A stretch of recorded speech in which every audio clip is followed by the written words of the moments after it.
Let's speak with Emily Konstantas, CEO of Safeguarding Alliance, who's with us now. Emily, good afternoon to you. Good afternoon. Thanks for having me. I do hope I got your name correctly there in the end. Apologies if I didn't. Nice to have you with us.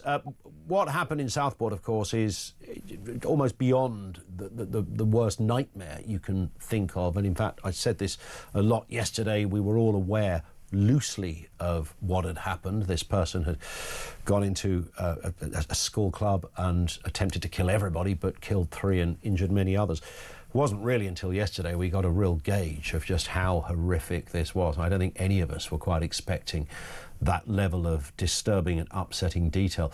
But of course, he is but one of, maybe the worst example, he is one of many, and particularly young men, who we have seen of late. In the same week, this crossbow killer, Kyle Clifford, again, unspeakable violence used by the looks of things in a crime. What is happening here? I know violence has always been with us in one respect or another, Emily, but we seem to be reaching some kind of horrific crescendo on this.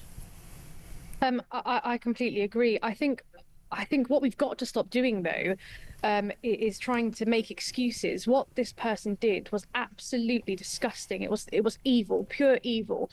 And what we need to actually now address is how on earth it happened, when so many, what we're starting to learn now, and obviously I can't speak, so I have the full facts have not yet come to surface, but how, when so many agencies were involved, did not one person take action to actually intervene and stop this person being able to even be in a position to enter that building. There are no excuses at all for what this person did. It is absolutely nothing but pure evil. And in terms, I mean, it seems the same, doesn't it, when we see a terrible story of a child that has been killed in the home. We've seen this quite recently, but those stories sadly do happen on a disturbingly regular basis. It's almost the same story, isn't it? You know, you find out the doctor knew, social services knew, a couple of teachers knew, the neighbours knew, but nobody somehow had put all of this together. Absolutely. I mean, this is what shocks me. How can so many individuals, so many parties be aware, this person be on their radar, but yet no action was taken? We've heard obviously that Prevent had been involved. Where was the action being taken? It's no good if we've got the services in place, but yet action isn't taking. What are we doing as a society to protect children? I'm actually lost for words on what even to say in relation to this case. It is just utterly disgusting.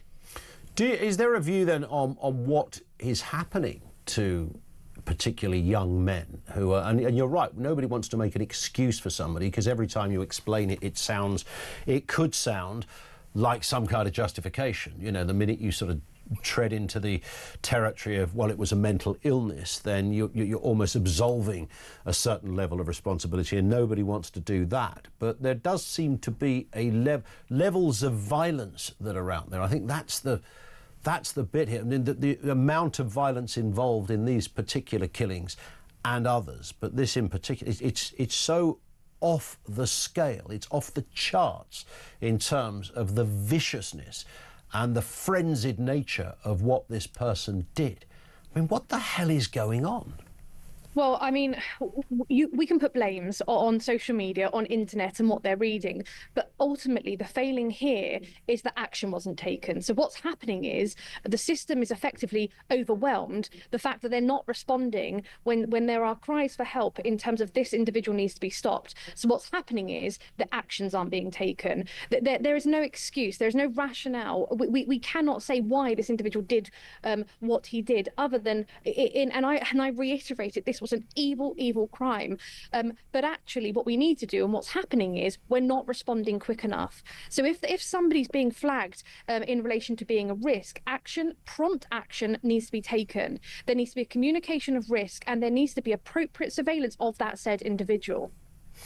Listen, Emily, thank you for your time. Emily Konstantas, CEO of the Safeguarding Alliance. That's an organisation from around the world who share a mutual passion and drive to put an end to safeguarding failings. And there are many safeguarding failings at all.